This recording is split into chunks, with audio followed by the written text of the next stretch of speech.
Here's a Lennox at my grandparents' plant. I haven't been in this place in a long time.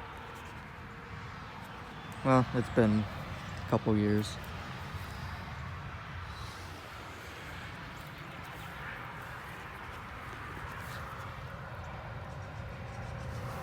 (2014) 2.5 ton.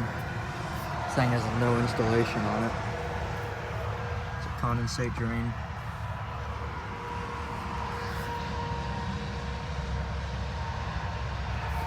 Has an interlink fan motor, LG scroll compressor, and a filter dryer, internal filter dryer.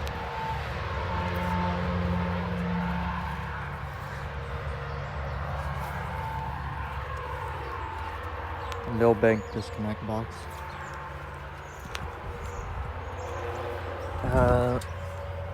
XC13. XC, I mean. Yeah, I haven't been in this place in quite a while.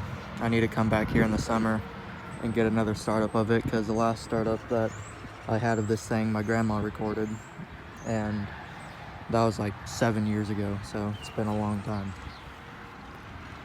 Anyway, thank you all for watching. Hope you all enjoyed this video. I'll see you all in the next one.